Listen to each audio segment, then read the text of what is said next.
প্রিয় দর্শক, আসসালামু আলাইকুম। আপনারা যে যেখান থেকে দেখছেন প্রত্যেককে শুভেচ্ছা অভিনন্দন। প্রিয় দর্শক, আপনারা দেখছেন ইউটিউব চ্যানেল খবর টিভি। দর্শক, যারা চ্যানেলটি এখনো সাবস্ক্রাইব করেননি, চ্যানেলটি সাবস্ক্রাইব করে পাশের বেল বাটনটি চেপে দিয়ে পাশে থাকুন, যাতে করে প্রতিনিয়ত আপডেট সব খবরগুলো আপনারা পেতে পারেন। আর ইতিমধ্যেই যারা সাবস্ক্রাইব করেছেন তাদেরকে অসংখ্য অসংখ্য ধন্যবাদ। প্রিয় দর্শক, একটুর জন্য বেঁচে গেলেন হাসনাত সার্জিস। টাকচাপায় তাদের গাড়ি দুমড়ে মুচড়ে গেছে, কিন্তু তারা অক্ষত রয়েছেন।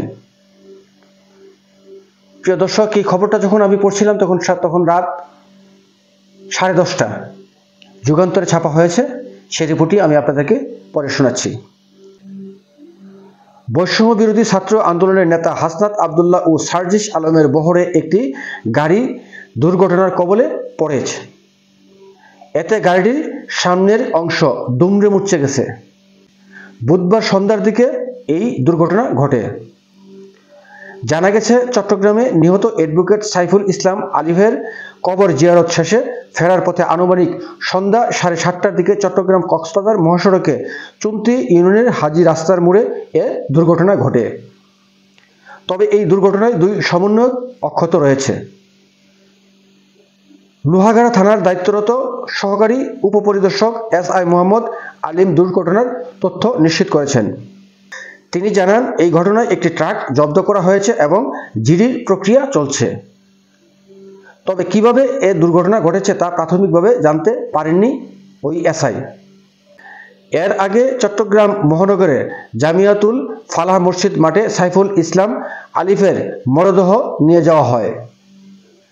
সেখানে দ্বিতীয় জানাজা অনুষ্ঠিত হয়। এতে অংশ নেন হাসনাত আবদুল্লাহ এবং সার্জিস আলম।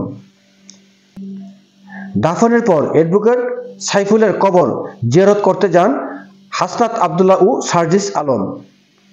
এ সময় উপস্থিত ছিলেন চট্টগ্রাম মহানগরের জামায়াতের আমির আলহাজ শাহজাহান চৌধুরী। আইনজীবীকে হত্যার ঘটনায় চট্টগ্রামে রাতভর অভিযান চালিয়ে 30 জনকে আটক করেছে যৌথ বাহিনী। এ ঘটনায় নগরের কোতোয়ালি থানায় 2টি মামলা দায়ের করা হয়েছে। নিহত আইনজীবী সাইফুল ইসলাম আলিফ সরকারি কৌশলী APP ছিলেন। 2018 সালে জেলা আইনজীবী সমিতির সদস্য হন সাইফুল। পরে তিনি হাইকোর্টের আইনজীবী হিসাবে ও নিবন্ধন পান। তো প্রিয় দর্শক, এ ছিল দৈনিক যুগান্তরের খবর। তো আসলে সেটি কি দুর্ঘটনা না পরিকল্পিতভাবে তাদেরকে হত্যার চেষ্টা করা হয়েছে, সেটি কিন্তু এখনো ক্লিয়ার না। তবে ঘটনার পরপরই কিন্তু তারা বলছেন যে তাদেরকে হত্যার উদ্দেশ্যে এই দুর্ঘটনা ঘটিয়েছে।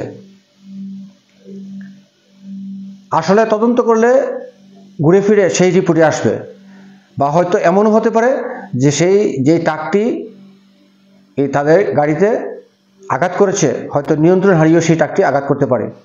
অথচ সেটাকে এখন প্রচার করা হয়েছে তাদের গাড়িতে ট্রাক চাপা দিয়ে তাদেরকে হত্যার চেষ্টা করা হয়েছে।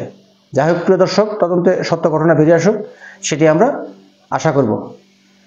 প্রিয় দর্শক, এখানেই শেষ করছি। আল্লাহ হাফেজ।